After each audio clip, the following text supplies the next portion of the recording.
Today is Saturday the 22nd of August 2009 and it's about 2:30 on Saturday afternoon. In the distance there, on the horizon peak edge of the River Thames, you can see Shillingford Bridge. But just along here, bank here, where these trees now are,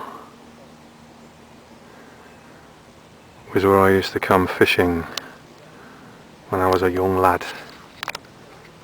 My dad's caravan was right up on the slope beyond where they come down on a Friday night, fish overnight, or come down here on the first thing, 6 o'clock Saturday morning or Sunday morning, and fish. And I caught my first carp and a very large bream just in the middle of the water there.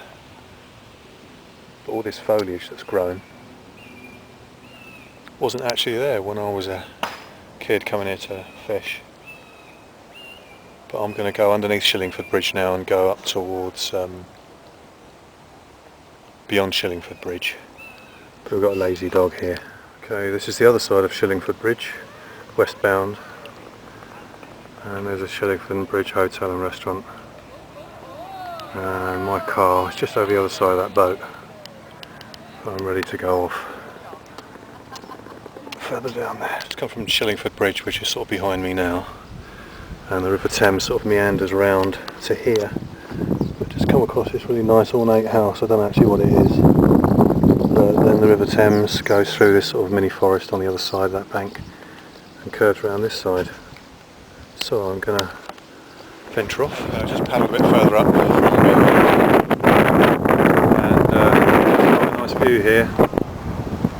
A couple of sort of rolling hills over there in the background, and I've just moored up here, found a little bit of flat bank, which is the most level, and come up here. This is the Thames path. There's a main road sort of over there beyond those hedges, and then Thames path continues along here. And there's a couple of boats coming the other side. The dog's gone running off. She's just wanted to get out and stretch her legs, I think.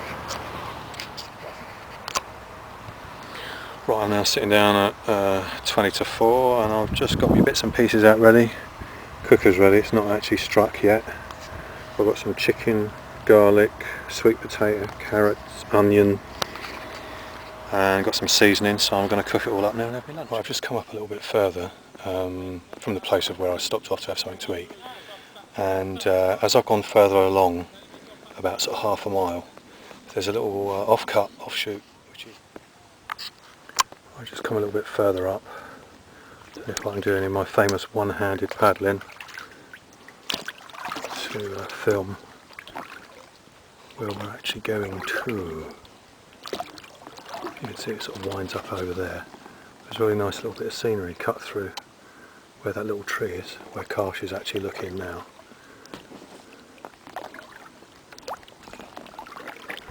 It's all very quiet around here, off the beaten track.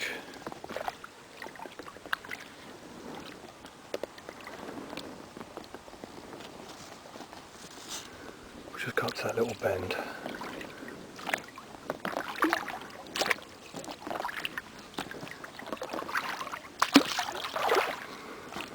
Okay, pretty good one-handed paddling at the moment.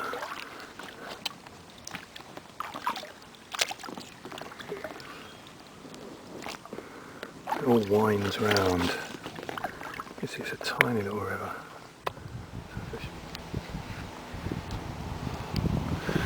Okay, just down that way, behind me, about 500-600 metres, is where I camped up on the bank on the River Thames, and I've come just northbound, winding round the snaky, loopy river, and come up here about 500-600 metres, as I say, from where I camped, and come to Dorchester Bridge. Just under Dorchester Bridge, a few yards further on, is a fallen tree, I think. Okay, I'm making my way back to where I've camped out and set my bivvy, but I'm just going past now on the right hand side. Some gardens that back onto the River Thames. Sort of big detached houses, nice big grounds, they've got their boats moored up at the end of their gardens while I paddle by in my canoe.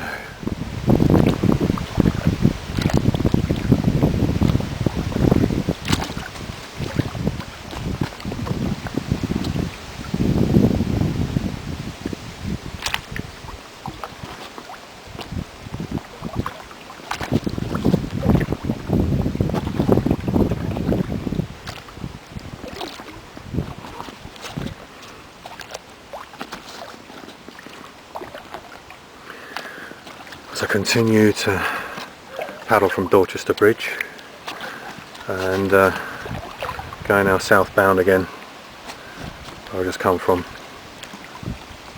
A little bit more of a straight line of the River Thames, but soon it will get, once I get past that Canadian canoe with the tarp cover over it, there's a little bit of straight, and a bit further on it starts to become windy again. And snaky curves all over the place. So I'm going to put both my hands on the paddle and give it some willy and go around that corner.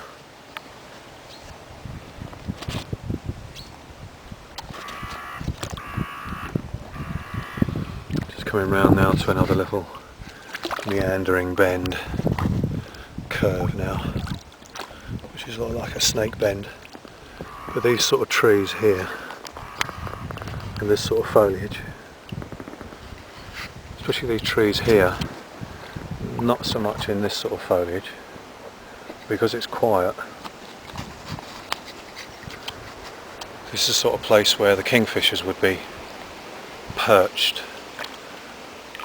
Normally the branches of the foliage has to be over the water rather than actually being above the bank.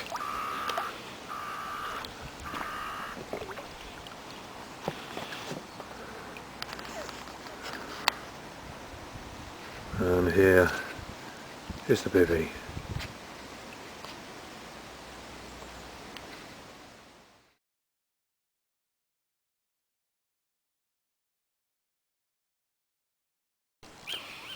It's now coming up to 8:15 and I'm just finishing off my dinner out of the saucepan, and it's just starting to get a little bit dusky. And I did see the kingfisher again, and it flew about 12 inches above the water, right the way up there. So there's a good chance I should be able to see some tomorrow, Sunday. As you can see, I've lit a fire, quite self-contained, mainly to dry out my boots because they're quite wet, and so are my socks when I trod into the water, getting in and out of the canoe a couple of times. So my boots are now drying off.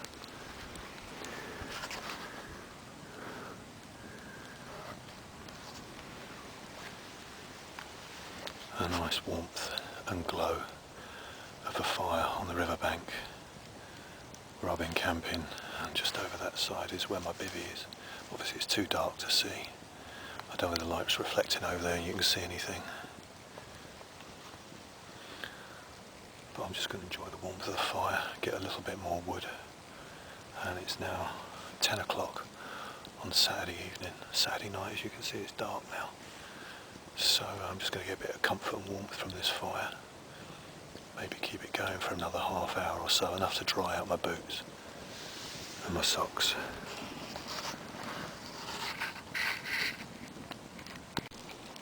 I've just come the other side of the fire, and the light of the fire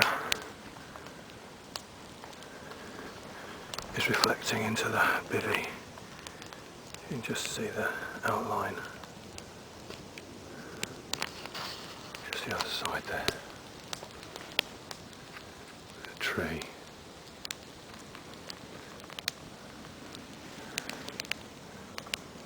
And the River Thames is just down there. I think with the light of the fire I can actually see it radiates all around me, sort of 180 degrees. But obviously the camera doesn't pick up. so you can just enjoy on film the fire.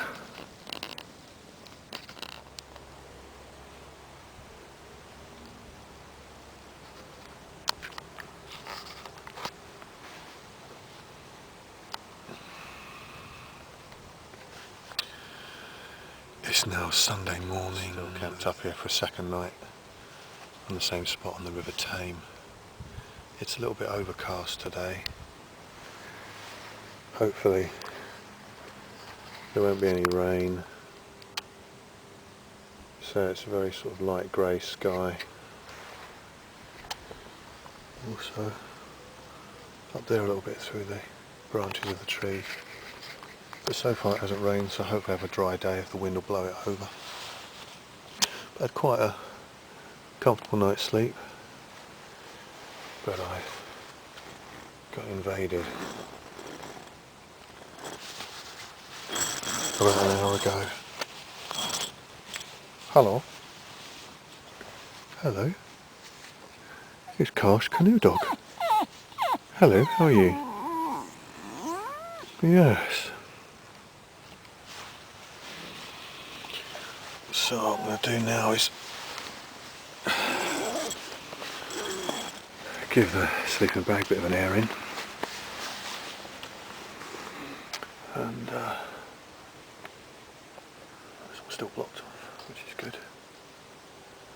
We didn't blow the bushes over, which I blocked a little trod down path. As you can see, there's a remainder of the fire which I had last night. Oh, hello. Some waterfowl over the back of the canoe there. So the fire was burning last night, Saturday night, from about 10 o'clock till about 2:30 in the morning. So it gave me enough warmth, just to have the sort of comfort of the fire really. The brightness gave a bit of light, so when I was having a snack, and also it's just a nice sort of warm colour. Okay, it's now about 4:30, and you can see packed up the canoe, 2 pouches either side of the rucksack, bungee corded and hooked on to the front loops of the rucksack, so that keeps them secure. All the other stuff's in the back. Turn it up to the branch, and as usual, whenever I've camped out somewhere, always leave the place as you find it. So that's where the tarp and basha was, and you wouldn't have known I was here. Just have a little view up here next to the field that is the farmland and meadows and what have you, just on this side of the river.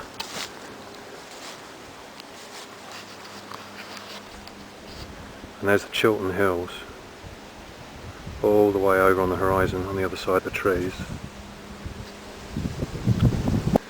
So going back down this little fisherman's path, but I've cleared up the scorched earth where the fire was. And Karsh, now you want to go in the canoe, yeah? Do you want to go in the canoe? Go on in you go. Good girl. She's ready to go, so am I. I'm going back off the way we came.